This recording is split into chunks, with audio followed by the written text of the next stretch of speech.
2 महीने में ताश के पत्तों की तरह फेंटे जाते थे, लेकिन 4.5 वर्ष के अंदर आपने देखा होगा प्रशासनिक स्तर पर उस स्थिरता ने एक स्थायित्व दिया और उस स्थायित्व ने लोगों में कार्य करने की एक गति दी, लोगों का विकास के प्रति रुझान बढ़ाया, टीम वर्क से कार्य का परिणाम सामने आया। और देखते ही देखते जिस उत्तर प्रदेश के बारे में प्रधानमंत्री जी ने कहा था कि उत्तर प्रदेश को 2017 के पहले क्या समझा जाता था कि देश के विकास को अवरुद्ध करने वाला प्रदेश, क्योंकि किसी भी योजना में आगे नहीं था, हर एक योजना में पीछे, किसी में 17वें स्थान पर, किसी में 23वें स्थान पर, किसी में 27वें स्थान पर। और आज मुझे बताते हुए प्रसन्नता है कि देश के अंदर भारत सरकार के द्वारा संचालित 44 योजनाओं में उत्तर प्रदेश नंबर 1 पर चल रहा है। प्रधानमंत्री आवास योजना 42 लाख गरीबों को एक आवास बिना भेदभाव के उपलब्ध कराया गया। 2 करोड़ 61 लाख गरीबों को एक शौचालय उपलब्ध कराए गए। 1 करोड़ 38 लाख गरीबों को विद्युत के निःशुल्क कनेक्शन उपलब्ध कराए गए। 1 करोड़ 56 लाख से अधिक गरीबों को उज्ज्वला योजना में रसोई गैस के निःशुल्क कनेक्शन उपलब्ध हुए। 6 करोड़ से अधिक लोगों को आयुष्मान भारत के अंतर्गत 5 लाख रुपए की सुरक्षा बीमा का कवर दिया गया। 3 करोड़ प्रवासी और निवासी श्रमिकों को 2 लाख रुपए की सामाजिक सुरक्षा की गारंटी दी गई। 2 करोड़ 53 लाख किसानों को प्रधानमंत्री किसान सम्मान निधि से जोड़ा गया। 15 करोड़ प्रदेश के नागरिकों को कोरोना के पहले और दूसरे वेव में, पहले वेव में 8 महीने अप्रैल 2020 से लेकर के नवंबर 2020 तक और दूसरे वेव में मई 2021 से और ये निरंतर नवंबर 2021 तक मिलेगा। 15 करोड़ लोगों को निःशुल्क राशन की सुविधा का लाभ प्रदेश की सरकार, भारत सरकार के सहयोग से उपलब्ध करवाने का कार्य की है या कर रही है। यह तब संभव हो पाया जब हमने तकनीक को अपनाया, प्रशासनिक स्थिरता दी, ट्रांसफर पोस्टिंग में किसी भी प्रकार के लेन देन को दूर करते हुए पूरी ईमानदारी के साथ, पूरी प्रतिबद्धता के साथ इस कार्यक्रम को आगे बढ़ाने का कार्य किया। आज उसका परिणाम है कि हर एक क्षेत्र में उत्तर प्रदेश आगे बढ़ता हुआ दिखाई दे रहा है। तकनीक की स्थिति प्रदेश के अंदर 2005-6 में भी आपने देखा होगा खाद्यान्न घोटाला हुआ था, उसकी सीबीआई जांच अभी भी प्रचलित है। लगातार हम लोग जब 2017 में आए थे, मुझे याद है दिसंबर 2016 में और जनवरी 2017 में आने के पहले, भारतीय जनता पार्टी नेतृत्व की प्रदेश की सरकार के आने के पहले प्रदेश के अंदर भूख से मौतें हो रही थी। मुझे दिसंबर 2016 में और जनवरी 2017 में ऐसे कुछ क्षेत्रों में जाने का अवसर उस समय प्राप्त हुआ था, क्योंकि वहां पर भूख से मौतें हो रही थी। और जब मैंने उन क्षेत्रों का भ्रमण किया था तो मुझे ये देखकर आश्चर्य हो रहा था कि उन गरीबों के पास राशन कार्ड नहीं थे। 2017 में जब हमारी सरकार मार्च में आई थी तो मैंने सबसे पहले जांच का आदेश दिया कि भाई सभी राशन कार्डों का सत्यापन हो जाए। 40 लाख ऐसे गरीब मिले थे जिन लोगों के पास अपने राशन कार्ड नहीं थे, लेकिन राशन कार्ड बनाए गए थे। उस राशन कार्ड पर कोई दूसरा ही व्यक्ति राशन लेता था। हमारी सरकार ने आकर के सबसे पहले उन गरीबों को राशन कार्ड दिए, फेक राशन कार्ड समाप्त किए और फिर 80,000 राशन कोटे की दुकान को ई-पॉस मशीन के साथ जोड़ा गया। आज हर गरीब अपना राशन न केवल अपने गांव में बल्कि देश के किसी भी कोने में होगा, उत्तर प्रदेश का हर नागरिक वहां पर राशन लेने की सुविधा प्राप्त कर सकता है। ये सुविधा उत्तर प्रदेश के अंदर दी, लेकिन टेक्नोलॉजी का उपयोग करने से हमें एक लाभ और हुआ। गरीब को तो राशन मिल रहा है, लेकिन टेक्नोलॉजी का लाभ यह भी हुआ कि 1200 करोड़ रुपए की हर वर्ष बचत उत्तर प्रदेश सरकार को हो रही है। इसी प्रकार से खरीदारी का एक किसानों के लिए जो योजनाएं की गई, किसानों का कर्ज माफी से हमने किसान कल्याण के कार्यक्रम को आगे बढ़ाया था। प्रधानमंत्री फसल बीमा योजना को, प्रधानमंत्री कृषि सिंचाई योजना को, लंबित उन सभी योजनाओं को, चाहे वह बाण सागर की परियोजना रही हो या कोई भी अन्य परियोजना, एक एक करके उन योजनाओं को, लगभग 1 दर्जन सिंचाई की परियोजनाएं तो केवल बुंदेलखंड में हमने पूरी की। हम इस वर्ष के अंत तक सरयू नहर राष्ट्रीय परियोजना को, अर्जुन सहायक परियोजना को, मध्य गंगा नहर परियोजना को पूरा करने जा रहे हैं। उत्तर प्रदेश जैसे राज्य में जो जल संसाधन पर्याप्त मात्रा में था, वर्षों से लंबित इन योजनाओं के कारण किसान उसका भरपूर लाभ नहीं ले पाता था, लेकिन आज उसका लाभ मिल रहा है। प्रोक्यूरमेंट हम लोगों ने प्रारंभ किया। याद करिए 2007 से लेकर 2017 के बीच प्रदेश के अंदर गन्ना मूल्य का 95,000 करोड़ रुपए का गन्ना मूल्य का भुगतान होता है, और 2017 से अब तक 4.5 वर्ष के अंदर 1,43,000 करोड़ रुपए का गन्ना मूल्य का भुगतान हुआ। 2007 से लेकर 2017 के बीच तमाम चीनी मिलें बेची गई, औने पौने दाम में बेची गई, बंद की गई। किसान के पेट पर लात मारने का कार्य पिछली सरकारों ने किया। किसान आत्महत्या करने के लिए मजबूर हुआ था। हमारी सरकार ने बंद चीनी मिलों को चलाने का काम किया, नई चीनी मिलें लगवाने का कार्य किया, गन्ना किसानों को समय पे गन्ना मूल्य का भुगतान हो इसके लिए कार्य किया, और हमारी सरकार ने यह भी सुनिश्चित किया कि कोरोना कालखंड में जब देश के तमाम राज्यों की आधी चीनी मिलें बंद हो गई थीं, कोरोना का सफलतापूर्वक मुकाबला करते हुए भी सभी चीनी मिलों को चलाने का कार्य किया गया।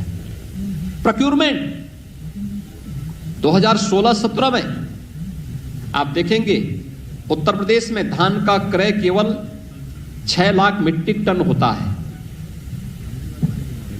यह भी आड़तियों के माध्यम से, किसानों से सीधे नहीं। इसका मतलब किसान को एमएसपी का सीधा लाभ नहीं मिला। अगर कोरोना कालखंड में 2020 में धान का क्रय का मैं आपके सामने आंकड़े प्रस्तुत करूं, 66 लाख मीट्रिक टन धान का क्रय सीधे किसानों से हमारी सरकार में हुआ। गेहूं का क्रय किसानों से 2016-17 के आंकड़े अगर आप देखेंगे, और 2020-21-22 का आप देखेंगे, हम कोरोना कालखंड में किसान से प्रोक्यूर कर रहे हैं 56 लाख मीट्रिक टन।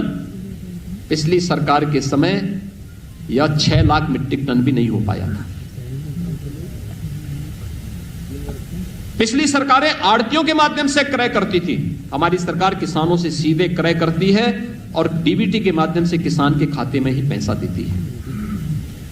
यानी किसान के कल्याण का मामला हो, युवाओं के कल्याण का मामला हो,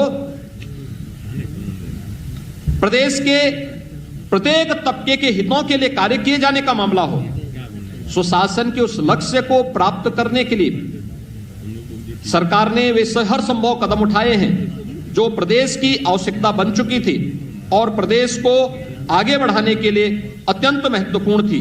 उन्हीं सब योजनाओं को आगे बढ़ाने के लिए प्रदेश ने अपने यहां वे तमाम योजनाएं प्रारंभ की जो प्रदेश की पहचान बन सकती थी। आज आप देख रहे होंगे उत्तर प्रदेश पर्यटन और हर प्रकार के पर्यटन को आगे बढ़ाने का भी एक महत्वपूर्ण केंद्र बिंदु बन चुका है। प्रयागराज कुंभ 2019 में हमारी सरकार को आयोजित करने का सौभाग्य प्राप्त हुआ था। कुंभ की हजारों वर्षों की विरासत है, लेकिन कुंभ का आयोजन सुरक्षा, स्वच्छता और सुव्यवस्था का एक नया मानक प्रस्तुत करते हुए अंतर्राष्ट्रीय क्षितिज पे प्रस्तुत हो सके, सबके सामने अद्भुत पहल थी। उत्तर प्रदेश में पहली बार प्रवासी भारतीय दिवस का आयोजन हो, काशी की धरती पर किसी भी यानी राष्ट्रीय राजधानी के साथ साथ प्रदेश की राजधानी के बाहर इस प्रकार का आयोजन एक अद्भुत घटना थी। सफलता अब तक का सफलतम आयोजन, यह भी सौभाग्य हमें प्राप्त हुआ था। प्रदेश का पहला इन्वेस्टर समिट आयोजित करने का सौभाग्य भी हमें प्राप्त हुआ, जिसने प्रदेश में निवेश की संभावनाओं को आगे बढ़ाया और प्रदेश के बारे में जो धारणाएं थी उनको समाप्त किया। और उत्तर प्रदेश, ये वही उत्तर प्रदेश है जिसने अपनी परंपरागत पहचान को भी देश और दुनिया के सामने प्रस्तुत किया। अयोध्या का दीपोत्सव का आयोजन हो, काशी के दीपावली का आयोजन हो, बरसाना का रंगोत्सव का कार्यक्रम हो, ये आयोजन हमारे लिए हमारी पहचान, हमारी विरासत को दुनिया के सामने प्रस्तुत करने का एक माध्यम था। विपक्षी दलों को ये सांप्रदायिकता के दंश को से देखने के लिए वे अभिषिक्त थे। वे कभी इस आयोजनों को नहीं कर सकते थे। वो हमेशा इस बात के लिए सशंकित रहते थे कि हम अयोध्या में दीपोत्सव का कार्यक्रम करेंगे तो हम पे सांप्रदायिकता का लेबल लगेगा। लेकिन हमारी सरकार के लिए एक आयोजन था प्रदेश के परसेप्शन को दुनिया के सामने प्रस्तुत करने का।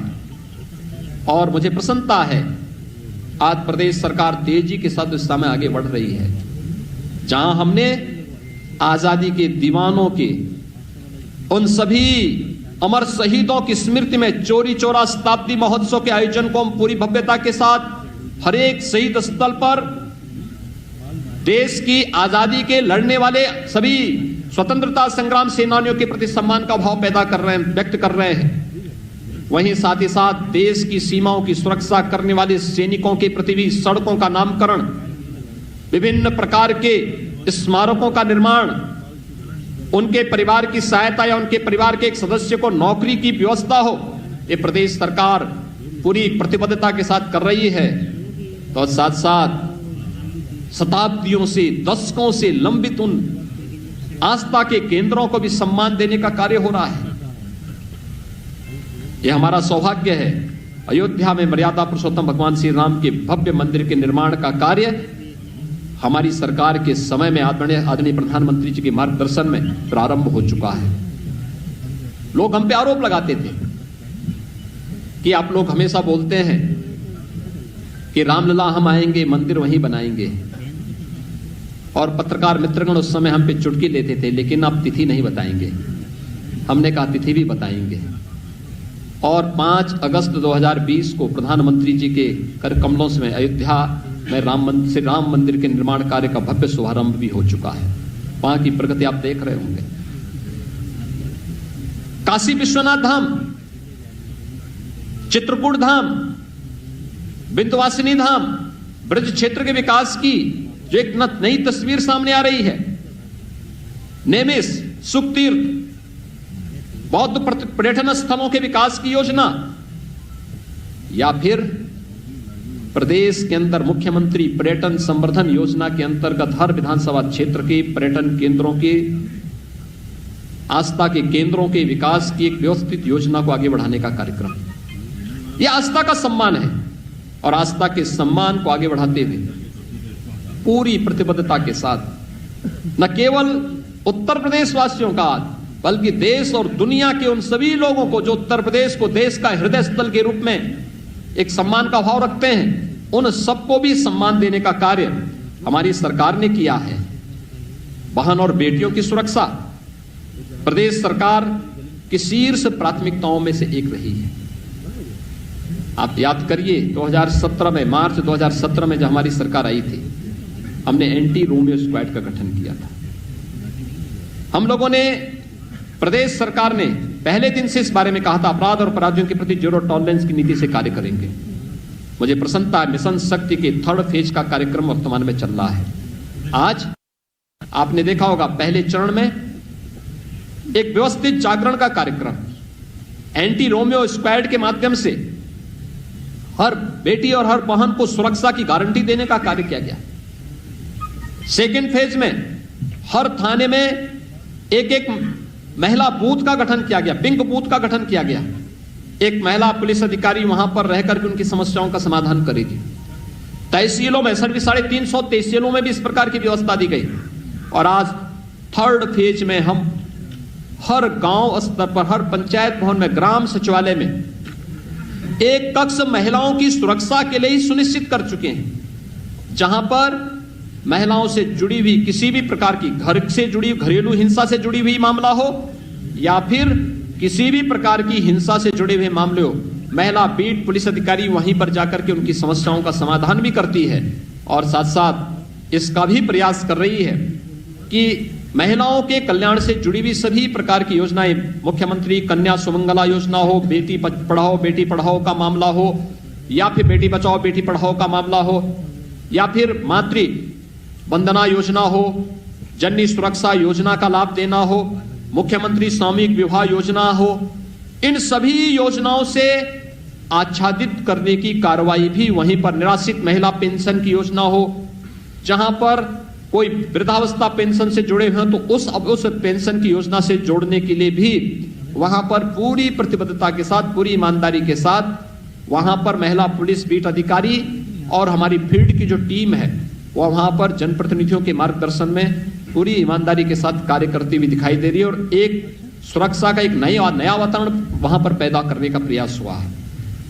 ये प्रदेश के बदलते हुए उत्तर प्रदेश की वो तस्वीर है जो देश और दुनिया के सामने हमारी एक नई छवि को लेकर के वहां पर पहुंचा है और आज उसी का परिणाम है कि उत्तर प्रदेश ने हर एक क्षेत्र में आगे बढ़कर के कार्य किया है, आगे बढ़ता हुआ दिखाई दिया है। हम उन स्थितियों में उत्तर प्रदेश के अंदर उसके परिणाम भी सामने मिले हैं। हमें याद है 2016-17 में उत्तर प्रदेश देश की छठी अर्थव्यवस्था कहलाई जाती थी। हम लोगों को संकोच होता था, लोग कहते थे उत्तर प्रदेश के बारे में कि सबसे बड़ी आबादी का राज्य है, लेकिन अर्थव्यवस्था की बात होती थी तो हम छठी अर्थव्यवस्था के रूप में माने जाते थे। आज मुझे बताते हुए प्रसन्नता है, उत्तर प्रदेश देश की दूसरी अर्थव्यवस्था बन चुका है।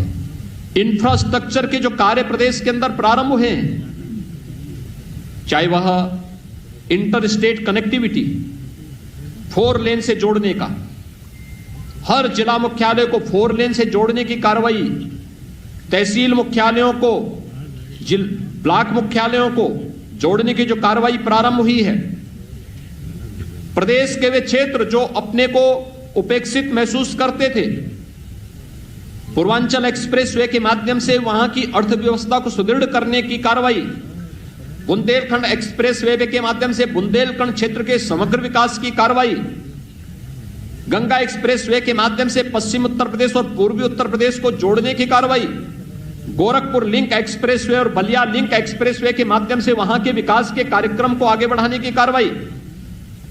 प्रदेश के अंदर 2017 के पहले एक भी सिटी मेट्रो से नहीं जुड़ी थी। आज मुझे बताते हुए प्रसन्नता है, 4 सिटी में मेट्रो का सफलतापूर्वक संचालन हो रहा है। कानपुर और आगरा में मेट्रो युद्ध स्तर पर चल रहा है। हमारा प्रयास है कि नवंबर-दिसंबर तक हम कानपुर और आगरा में भी मेट्रो का सफलतापूर्वक संचालन कर सकें। कल हम लोगों ने पहली बोगी बड़ोदरा में उत्तर प्रदेश मेट्रो कारपोरेशन को उपलब्ध करवाया है। यह दिखाता है कि किस तेजी के साथ प्रदेश के अंदर एयर कनेक्टिविटी कितना बेहतर हुआ है। 2017 के पहले केवल 2 एयरपोर्ट फंक्शनल थे उत्तर प्रदेश के अंदर, आज 8 एयरपोर्ट फंक्शनल हैं। 5 इंटरनेशनल एयरपोर्ट प्रदेश के अंदर वर्तमान में या तो चालू हैं या बन रहे हैं। 10 नए एयरपोर्ट के निर्माण की कार्रवाई चल रही है।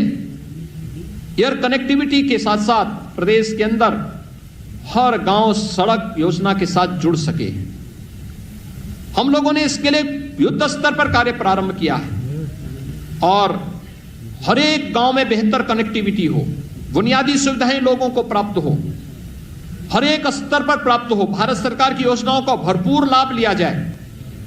इस दिशा में बेहतर प्रयास हुआ। शिक्षा के क्षेत्र में भी अभूतपूर्व सफलता प्रदेश को प्राप्त हुई। आदरणीय प्रधानमंत्री जी ने 2020 में नई राष्ट्रीय शिक्षा नीति लागू की और मुझे प्रसन्नता है, उत्तर प्रदेश देश के उन अग्रणी राज्यों में है जिन्होंने राष्ट्रीय शिक्षा नीति 2020 को अक्षरशः अपने यहां लागू करते हुए, कोरोना महामारी का सामना करते हुए अपने यहां उसे अक्षरशः लागू करने के लिए अपनी पूरी रणनीति तैयार कर ली है। 2022 से जब नई राष्ट्रीय शिक्षा नीति आगे लागू होगी तो उसको उत्तर प्रदेश उन अग्रणी राज्यों में उसको लीड करता हुआ, नेतृत्व करता हुआ दिखाई देगा, जो आदरणीय प्रधानमंत्री जी की मंशा है। प्रदेश के अंदर हम लोगों ने 7 नए विश्वविद्यालय वर्तमान में गठित कर रहे हैं, बना रहे हैं। ये 7 नए विश्वविद्यालय प्रदेश के अलग अलग कोनों में स्थापित हो रहे हैं। 50 नए महाविद्यालय और पहली बार प्रदेश के अंदर पुलिस एंड फॉरेंसिक इंस्टीट्यूट की स्थापना भी प्रदेश की राजधानी लखनऊ में हो रहा है। ये केवल एक इंस्टीट्यूट नहीं होगा, यहां पे पाठ्यक्रम भी चलेंगे। अक्सर हम देखते थे कि हमारी जो जांचें होती थी वो ठहर जाती थी एक समय के बाद। जब वो फॉरेंसिक जांच के लिए जाता था एक लंबा समय लगता था, महीनों वर्षों लग जाते थे। आज हर कमिश्नरी मुख्यालय पर ए लेवल या बी लेवल की लैब्स स्थापित, फॉरेंसिक लैब्स स्थापित की जा रही हैं। हर रेंज स्तर पर, हर कमिश्नरी स्तर पर साइबर थाने स्थापित किए जा रहे हैं। प्रदेश के अंदर एक बदली हुई तस्वीर प्रदेश के अंदर वर्तमान में देखने को मिल रही है और इसने प्रदेश के अंदर सुरक्षा और सुशासन का जो एक मॉडल दिया है, आज पूरा देश और पूरी दुनिया उत्तर प्रदेश के इस मॉडल को देखती है। और मुझे लगता है कोरोना कालखंड के दौरान जो कुछ देश और दुनिया के सामने आया है, आदरणीय प्रधानमंत्री जी का मार्गदर्शन था, उत्तर प्रदेश की हमारी पूरी सरकार, पूरा प्रशासनिक तंत्र, हर हेल्थ वर्कर्स, हर कोरोना वॉरियर्स, इसके साथ जब जुड़ा, जनता जनार्दन का इसके साथ जब सहयोग मिला, आज आप देख रहे होंगे कोरोना प्रबंधन का एक मॉडल उत्तर प्रदेश का देश में भी, दुनिया के अंदर भी सराहा जा रहा है। सबसे बड़ी आबादी का राज्य, सबसे कम पॉजिटिविटी, सबसे कम मृत्यु दर उत्तर प्रदेश के अंदर, सबसे कम मामले उत्तर प्रदेश के अंदर, लगभग नियंत्रण एकदम प्रभावी नियंत्रण है। सबसे अधिक टेस्ट उत्तर प्रदेश में, सबसे अधिक वैक्सीन देने वाला राज्य उत्तर प्रदेश। और कोरोना प्रबंधन कैसे होना है, हर एक गतिविधि हमारी प्रारंभ हो चुकी है। स्कूल कॉलेजेस प्रारंभ हो चुके हैं, आर्थिक गतिविधियां प्रारंभ हो चुकी हैं, औद्योगिक संस्थान हम लोगों ने सेकेंड वेव के दौरान तो कहीं कभी बंद ही नहीं किए। कोविड केयर सेंटर बना करके या कोविड हेल्प डेस्क बना करके हम लोगों ने वहां पर सावधानी और सतर्कता बरती। लेकिन हर एक व्यक्ति को हम सुरक्षा देंगे और सुरक्षा का कवच आज कोरोना वैक्सीन के रूप में प्रदेश के अंदर 9.5 करोड़ लोग लगभग प्राप्त कर चुके हैं। 7.5 करोड़ से अधिक लोगों का कोरोना टेस्ट भी संपन्न हो चुका है। यानी ये चीजें बताती हैं उत्तर प्रदेश एक नई दिशा की ओर चल रहा है। महिलाओं की सुरक्षा, उनके स्वावलंबन और उनके सम्मान के लिए उत्तर प्रदेश पुलिस में 30,000 महिला आरक्षियों की भर्ती। प्रदेश के अंदर जब तक 1,26,000 से अधिक बेसिक शिक्षा परिषद में भर्तियां हुई हैं शिक्षकों की, इसमें ज्यादातर महिलाएं। पंचायत चुनाव में ब्लॉक प्रमुख और जिला पंचायत अध्यक्षों में ज्यादातर महिलाएं आई हैं। और यही नहीं, ग्रामीण क्षेत्र में महिला स्वयंसेवी समूह के माध्यम से 1 करोड़ बहनों को सीधे स्वरोजगार और स्वावलंबन के साथ जोड़ने में भी प्रदेश की सरकार को सफलता प्राप्त हुई है। यानी हर एक तबके के लिए इस दौरान प्रदेश सरकार ने हर एक स्तर पर बिना भेदभाव के शासन की योजनाओं को उपलब्ध कराने का कार्य किया है। इसलिए मित्रों, जब हमारी सरकार आज 4.5 वर्ष का अपना एक कार्यकाल पूरा कर रही है, मैं इस अवसर पर पूरे प्रदेश वासियों को हृदय से बधाई देता हूं, उनका अभिनंदन करता हूं कि इस दौरान प्रदेश की जनता ने अभूतपूर्व धैर्य का परिचय देकर के प्रदेश सरकार के हर एक सकारात्मक पहल में अपना पूरा योगदान दिया, पूरा सहयोग किया। और मित्रों, मैं आप सबको भी हृदय से धन्यवाद देता हूं कि आपने प्रदेश सरकार के हर एक सकारात्मक पहल को आम जन तक पहुंचाने में अपना योगदान किया है। हमारे 2 महत्वपूर्ण माध्यम थे, एक संगठन और दूसरा मीडिया, जो आम जनमानस के बीच में सेतु का काम कर सकती थी और कर रही थी। चाहे वह सामान्य दिन हो या कोरोना कालखंड के वे दिन जब कोरोना प्रचंड स्तर पर प्रदेश के अंदर पीक पर था, उस दौरान भी, और एक एक योजना को आम जन तक पहुंचाने के लिए जो कार्य आप लोगों ने किया, मैं इसके लिए आप सबका भी हृदय से अभिनंदन करता हूं। एक बार फिर से अपनी पूरी टीम की ओर से आदरणीय प्रधानमंत्री जी का, अपने केंद्रीय नेतृत्व का आभार व्यक्त करते हुए प्रदेशवासियों को और आप सभी को उत्तर प्रदेश सरकार के सफलतापूर्वक 4.5 वर्ष के इस कार्यकाल के लिए हृदय से बधाई और हमारे चैनल को सब्सक्राइब करें और बेल आइकन दबाएं ताकि आप तक पहुंचे हमारी हर खबर सबसे तेज।